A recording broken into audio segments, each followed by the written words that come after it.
Good morning, and you're welcome to a fresh edition of our program, your program, Summit on Mitv.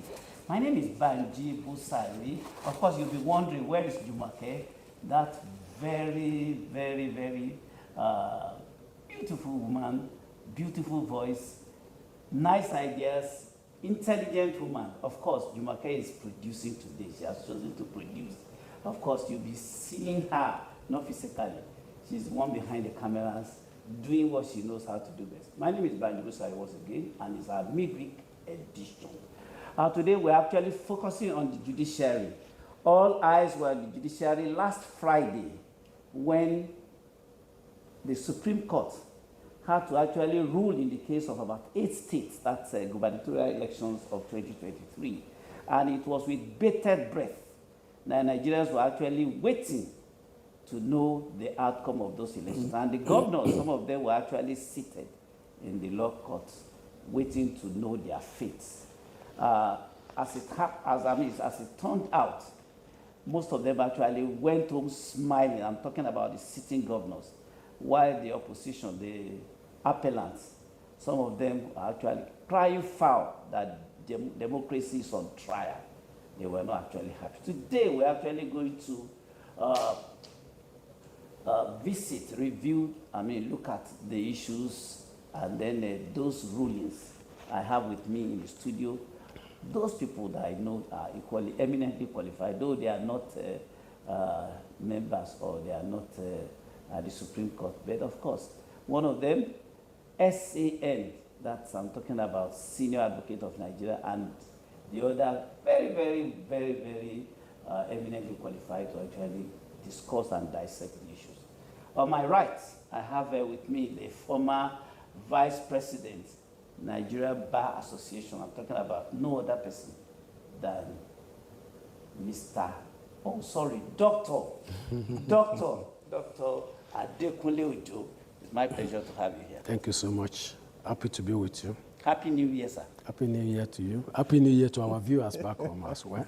And you know he's from Ekiti. And on my right, I have a Ondo man that's from the capital of the world. That's Okakoko. And you know him very well in this program. I'm talking about Barrister Jide Ologun, public affairs analyst and an attorney at law. You're welcome, sir. Thank you. It's my pleasure to be here. So you can see that it's a loaded one. I'm very much comfortable because whatever you get from this program, you know that something you can take to the bank. Last Friday, sir, even before last Friday, I'm talking about Lagos State, the state involved, Lagos, Ogun, Ebonyi, Ogun, Kano, Plateau, were all at the Supreme Court, having Lagos one at the tribunal level, one at the appeal level, and then at the Supreme level, he wasn't sure whether Lagos was still going to carry the weight. The case in that of Lagos was that of the nomination of the governor, that he was not properly nominated. His deputy, that's Obafemi Hamza Kadri, had dual citizenship. So, but then nobody knew how the pendulum would swing at the Supreme Court. He won, and he was smiling, jubilating. Same with Ogun, that's Governor Dapo Abiodun, that he was not validly elected on the March 18 election 2023. So many. But the ones that actually attracted the eyes of the public were 2 states, Kano State and Plateau State. Kano had lost in the first 2, and they were waiting, would they actually win at Supreme Court? But surprisingly, Kano, that's NMPP candidate, that's Abba Yusuf, won at the Supreme Court. Caleb Mutfwang of Plateau also went on smiling. That's against the pundit's prediction. Now, what's your take on these rulings? Let me start with Barrister Ojo. For me, really, I was not really worried. I wasn't surprised that it turned out the way we got it. ordinarily, you see, I'm one of those who believe that, look, people can say whatever they want to say. For me, it's not out of blackmail. It's not out of intimidation or fear that those judgments went the way we received it. But having said that much, I have seen in the Supreme Court, the composition of the Supreme Court, I've seen men of proven integrity. That's the way I would say it, because the moment we lose that respect for the Supreme Court, then there is no basis having a judiciary in Nigeria again, because that's won't the have an issue. election anymore. Yes, you see, because basically they are there. For me, people can say whatever. In the rumor mill, so many things comes out, and it doesn't really matter to some of us. But this is all that we have, and I'm one of those who will tell you that staking the integrity of the Supreme Court, I will give it to them that they are up and doing at all time. And with the judgments that we received there, you see, the Supreme Court is like a policy-making court. Whatever is decided at the Supreme Court, you see, issues like the Kano issue, like you raised, for some of us, whichever way the pendulum goes was not really the problem. Our issue is that there must be a determination one way or the other, because ordinarily, if you look at the issues that were raised, especially at the lower courts, rather, the two courts, it was that the ballot papers were not signed and did not carry stamp of, or did not bear stamp of INEC and all whatnot. And look, it's novel, not totally novel, because if it were to be any other case, if it were to be an ordinary case, not this sui generis election matter, people would have said, yes, it's not relevant, because no signatory, no nothing, no whatever. But then getting to the Supreme Court, they needed to decide. And they looked at it from a different, they said, yes, the people who should have said, this is not our product, or this is not our paper, that was INEC. They did not say so. They own up that these papers were actually ours. So in that wise, what were you expecting? What should we expect the Supreme Court to do? Justice has to be served. So as far as I am concerned, it went that way. Not because they were intimidated by those who said we are going to burn Kano. If it had gone the other way, this is the way we would have had it. Nothing would have happened. Because we have gotten to a level in this country that, sure? I'm telling you that bitter truth. Because if you talk about, you see, one thing that really put me off is people want to win at all times. So the moment they lose one, they say, no, the judge must be corrupt and not whatnot. Look at what, even some of our colleagues who handle some of those matters. When they lost the other time, when the Anambra man, Obi, lost, some of those people appeared, the people that appeared for Atiku, when he lost, they said, no, this is judgment, not justice. One of them, who is quite close to me, appeared again, and he was the first person to go to the television and say, oh, this is justice. You understand me? You don't deride an institution that all of us see as the epicenter, as the main... We will get to that. We'll certainly get to that. I'll still come to that. Now, let's look at the basics first. Let's move to that of Plateau, which was another major one. A lot of people had actually written off Governor Mufwang, saying that the primaries that brought him in was not valid, so he couldn't have been the candidate of that party. But against the expectation of some people, he won at the Supreme Court. What's your take? You know, the Supreme Court was very clear on that issue. Even if the claim is that there was no structure, you did not respect the order of the court to hold some conventions or whatever, those are pre-election matters. And according to the amended Electoral Act, it is the private affairs of members of the party to raise those issues. And even if they are raised, Supreme Court clearly stated the tribunal and the Court of Appeal do not have jurisdiction over those matters. So why are you deciding on what you don't have jurisdiction over? So eventually, pre-election issue. Exactly. So those were empty decisions. And I must admire and commend the courage of the Supreme Court to bring those issues out. And some call it aspersion. But what do you expect? Supreme Court since 1963 is the highest court in the land. And you are approaching Supreme Court to get justice. You know, so if you have not been satisfied with the lower court, you go there, and they are to look at the issues of the law. And I quite agree with my senior student that it's not about sensation, it's not about sentiment, it's not about a public opinion. The law is the law. But the crisis we are having now is that 16 members of the House of Assembly in Plateau State, who were ousted by the Court of Appeal, are now saying, because of the decision of the Supreme Court in the governorship matter, that they're even resuming today, but we are watching to see how that drama will play out. Supreme Court is the highest court in the land. And let's say this, even where you have the common law, equity... So where you have such contradictions, does it not suggest that maybe justice was not properly served? I'm not the one to decide that. You know, the judiciary is to interpret the... sacked the members of House of Assembly based on the same... You know what I say? We have this celebrated case of Shylock. Beautiful case. There was a contract to exchange pound of flesh for an indebtedness. You know, if you liquidate it, you go free. If you don't, you give a pound of flesh. And they got to court. And the lawyer said, it is true, we have agreed to exchange a pound of flesh, but it is not written in that contract that you shed blood. So go ahead, get your pound of flesh, but no single drop of blood is allowed in this case. So what do you do? And that is the beauty of legal practice. So when you come, and the justices in the Presidential Election Tribunal took their time to explain these issues for about 13 hours. You come prepared for war.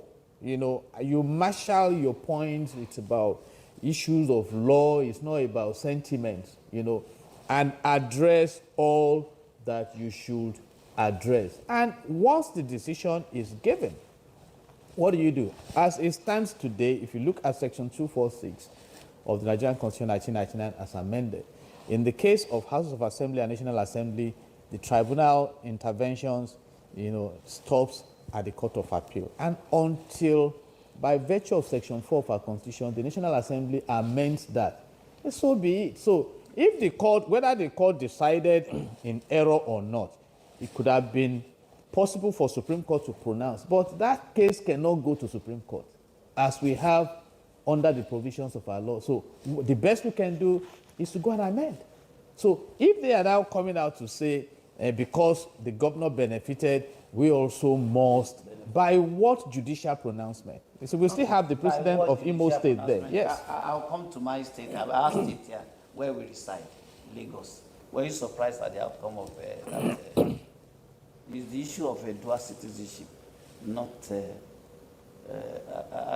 actually an issue that must play a role in electing? Well, it's not really about playing a role or not playing a role. The question that we will need to ask ourselves is this. If I remember, is in Section 39 or thereabout that talks about dual citizenship. And maybe perhaps another section, maybe 66 or whatever, that says that if you are a Nigerian and at one point of time you have another citizenship of another country, that you are not eligible. You see, what I really think should happen is this. I'm interested in what the back point.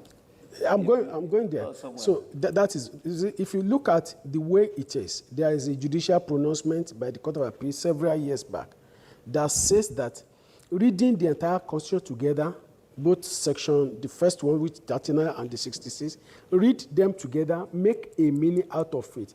What the Labour Party candidate did was to hold on to one which says that, look, if this is the situation, you cannot continue.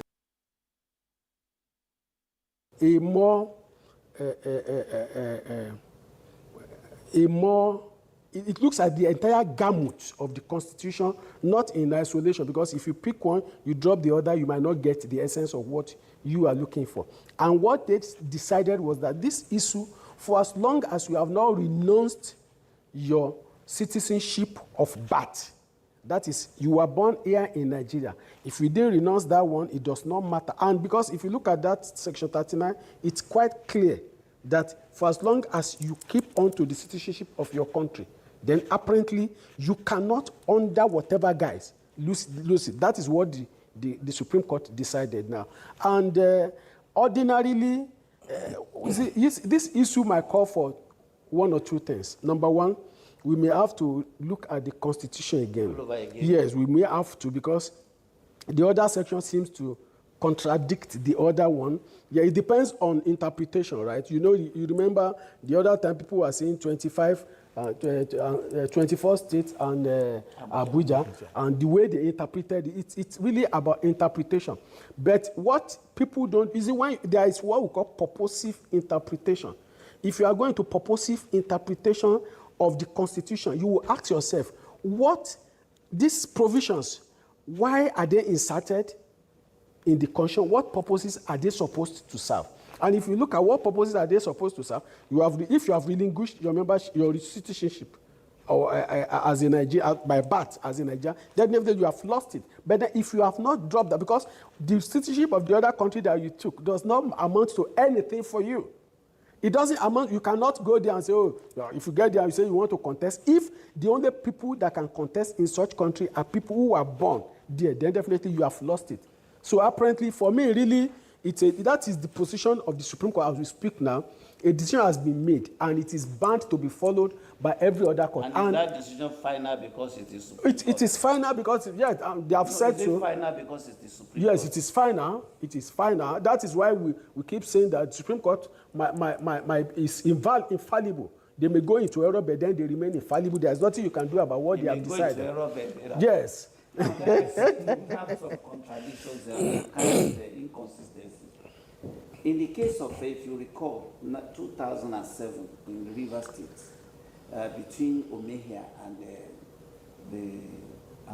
Amici, the case of the reason why the election was upturned was because the court said Omehia was not validly elected. Was not validly appointed as the candidate of the party. Similar to what happened in Plateau. So the case, Alechi benefited, so immensely from an election he never contested. He never campaigned, and for the same reason. Don't you see consistency in the provisions of law in all this? There is no inconsistency. It was a case the laws by virtue of which Amici benefited was the old school version of the Electoral Act. It's been amended. And some of us debated it. That look at this amendment clearly. I think we even discussed it here. That if you are saying that only members of the party can contest the issue of nomination, you are trying to foreclose the fundamental human rights of citizens. But that was the amendment carried out. In fact, a senior counsel also engaged the National Assembly and the government on the provision in the new Electoral Act that the INEC holds the final umpire mandate to declare a winner, and that result can be reviewed by INEC within 7 days if there are complaints. That is a serious discretion given to INEC. So it's been amended, and that's what we are saying. So let them all sit down now. The National Assembly should monitor these cases as they are going. But then, if the Supreme Court has pronounced, it becomes the law.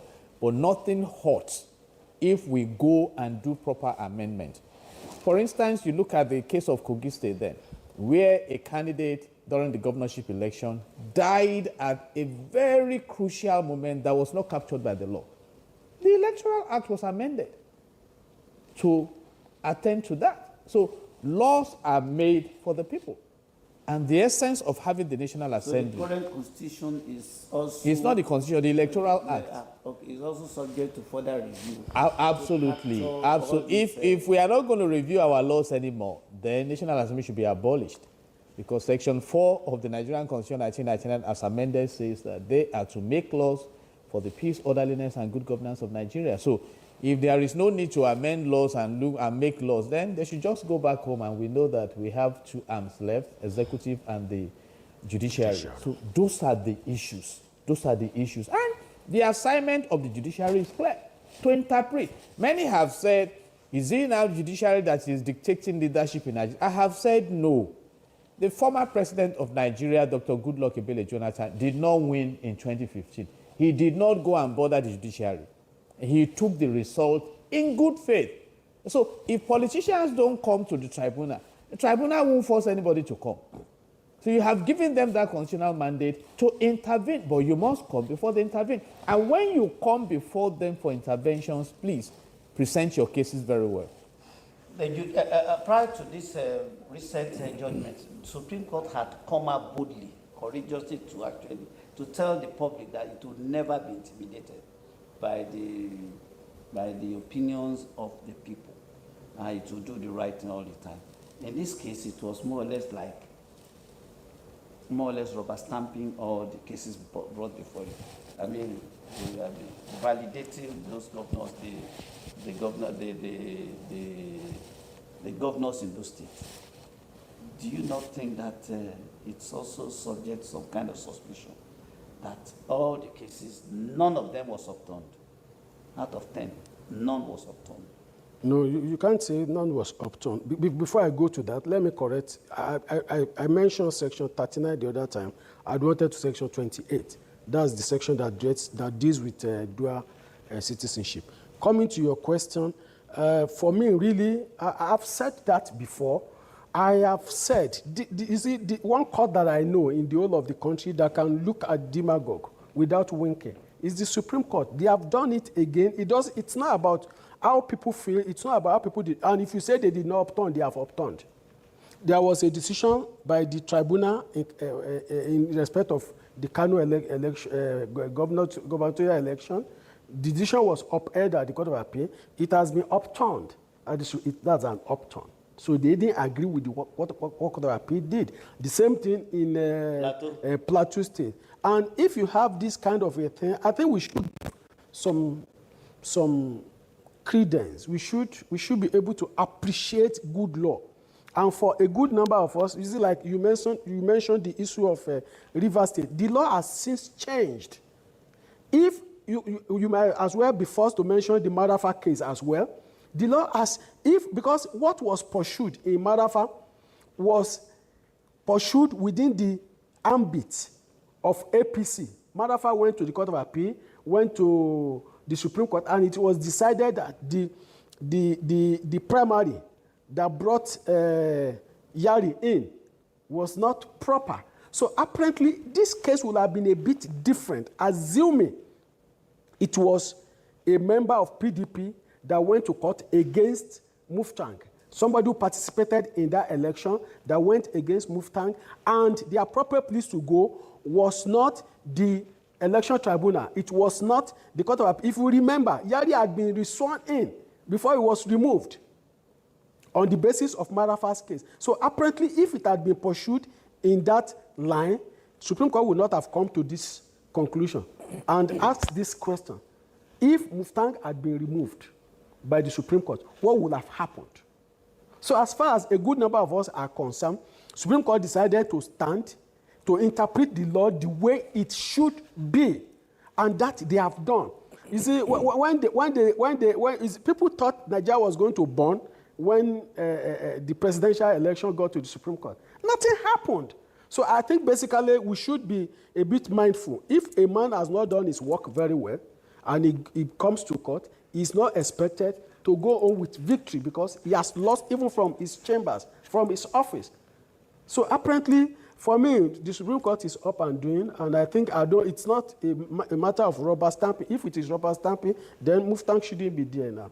If it is rubber stamping, then the Kano man should have been removed. So apparently, they looked at all of these things objectively. Like Lagos, they looked at it. In fact, at a point, the second case, the PDP case, ought not to have even gotten to the Supreme Court. Because in which state? Lagos State. Okay. The PDP case against them. Because everything done by them, were out of time. So, and once you didn't bring all of this within the time frame, the timeline scheduled by the Electoral Act, apparently you are bound to lose. So, and you can imagine some of the cases that they were referring to that's nonsensical and all whatnot. And it takes some of us to, look, we really need to start asking ourselves questions. Because we have gotten to a bad level in Nigeria now where a man appears in a case and it was decided this way, that this is the way it should be this time around, and the man goes to court again. He now wants that case to go the other. The same lawyer that appeared for article, for a matter and got judgment in favor of a particular position is now on the side of taking it to the other way. These are issues of professional misconduct, and people should be a bit wary. We might have to get to a level whereby lawyers should be brought to book, because a lot of cases that get to some of these places, they are quite appalling. If at a point you are part of those who participated in the matter where they decided that a particular case was a pre-action, pre-election matter, the same with similar facts fall on all fours. The same similar fact, you have now taken it to the Supreme Court and you are arguing, no, it shouldn't be. I'd like to start by asking whether you share those views yourself, because except in the case of Nasarawa, where there have been protests following this recent judgment at the Supreme Court, everything seems to be calm across the states. Would it have been the same if the case had been otherwise? Because Nigerians, some people believe that Nigeria is already grappling with so many issues, economy, security, and all of that. Now, if you now set the country on fire by turning cases at the Supreme Court, would you not have actually bring Nigeria to maybe to an end, so to speak, by actually upturning those questions? Was that what the Supreme Court may have considered? Let me state it clearly that that was not on the table of the Supreme Court, and I quite agree with my son. When Chief MKO Abiola was brought to Lagos dead, many people said Nigeria will go. I said Nigeria won't go on water, not even talk less of fire.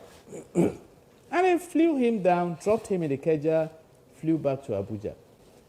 Those who foment troubles are the idle ones, and that is why the government should be concerned about returning prosperity to this land. You know what I mean? So, and again, implement our laws. I was disturbed by the activities in Kano before the decision of the Supreme Court. They locked down businesses, they were expecting trouble. If we have come to the point when election matters, we shut down economic activities, we are in trouble as a nation. You see, so, and if they come out to disrupt the peace of the land, there are relevant laws to handle that. Arrest their sponsors, prosecute them, send a signal to the society that this is not allowed. A party must win. And that is why I'm referring. You see, even some dozed off during the presidential election tribunal final decision. They slept because the judges, because of the bombardment from the online space and everything, took their time to analyze the approaches. They didn't come on time. If you go to Section 131 of the Evidence Act, it says if you approach the court seeking reliefs and you allude to some facts, you must prove it. So you must, and the rules of court are there. When are you supposed to do this? How are you supposed? If you don't do it, even Father Christmas, he doesn't give things out freely anymore. I mean, economically speaking. So, and that is why I believe that we are growing. And one lesson Nigerians should begin to learn is in the court of the electorate. The politicians will mobilize you to cause trouble. I was addressing a group of persons that when they go collecting their return certificate from INEC, they don't go with their thugs. They go with their wives and children. All that you need to tell them is take this red cap, take this currency, take this cutlass, and go and fight. That is the only thing they want to It's about the money. That's why I agree with my brother that, look, we might have to do more than what we are doing. The social welfare of an average Nigerian matters, because apparently it's going to, you cannot expect him at his level to collect a cap from anybody, to collect even $1 million from anybody, and collect cutlass to go and fight. He won't do it. I won't do it. So apparently we need to enlighten our people the more on the ills of some of these things, and apparently to let them know that all their efforts are in vain. All those sinister efforts, because you're fighting, you kill nothing happened. Like you talked about Nasarawa State. As we speak now, how am I affected? Even an average Nasarawa person is no longer affected again. Decision has been made. Those who wants to just make noise, they made the skirmishes of protest there. It has not affected anything. So apparently we should get to a level that we see the judiciary as the last hope of every person, not only the common man. Do you see the credibility or the civic credibility being enjoyed by the Supreme Court now based on that being extended to the executive? The governor of Gombe State was quoted to have said that he couldn't sleep for days because he thought the presidency would intervene in the judgment of that state. Because his opposition, some of the opposition members had reported him to the president on service. So they thought the government was going to weigh in, to the disadvantage of the opposition. What does that tell you about this administration? That is an issue of perception. At a time, the Supreme Court warned one of the politicians not to bully them. The Supreme Court has been there before elections. And they will be there after elections. Exactly. They are there to carry out some functions. And they follow their rules. Look at when the issue of the redesign of Naira and Naira swap came up. Yeah. Arguments came up.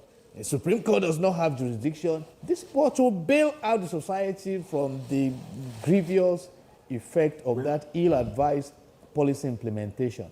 The Supreme Court did what could be done legitimately. The Constitution is clear that when there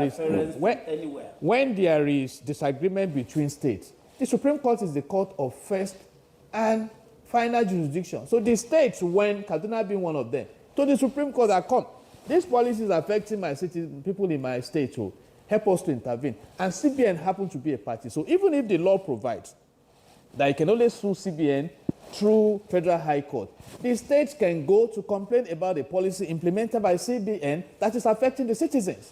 So these are issues. So justice is sacrosanct. And let me say this judiciary may never be free from suspicion from the public, because if two parties come to court, the two parties cannot win. One will win. The one who wins will celebrate judiciary. Yeah. The one who loses will disparage judiciary.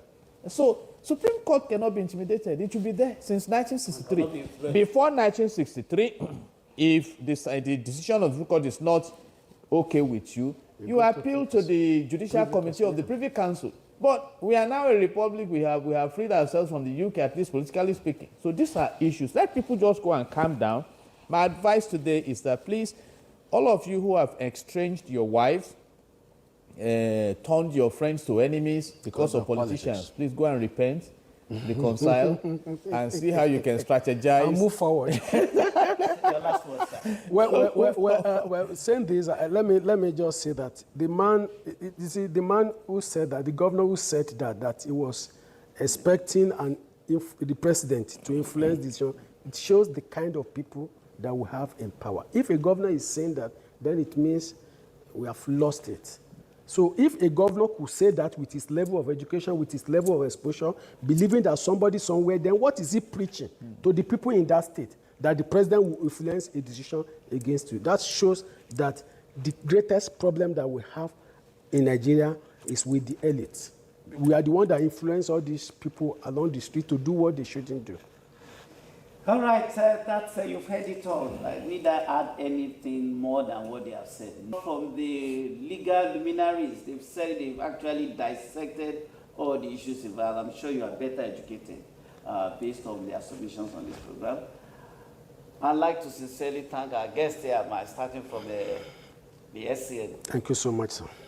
Dr. Adekunle Ojo, Happy to be with you We this sincerely morning. appreciate you Thank you for so your much. thoughts Thank and you your so time this morning Thank you on so the much. program. Thank May you the so good Lord give you the very best this year. Amen. And I'm extending that. I always say that anyway, that without you, that this program is not good start. You've been a pillar of great support to this program. We thank God. We sincerely appreciate you all the time. Thank We you. wish you the best for your thoughts and your time. God bless That's our Nigeria. package today on Summit. You know this program is not complete without the other segment, which is about the giant strides that the governor of Lagos State, I'm talking about Governor Babajide Sanwo-Olu, is actually making in several areas, infrastructure, education, health, and all of that, captured in the Teams Plus. Of course, that's where we're actually transiting to now, to know, and we are bringing to you what the governor is doing to actually transform our state. That's our package today. My name is Baji Musari. Jumake will be joining us next week. And at that time, I think I was stand behind the camera to produce her. Till then, see you. Bye-bye.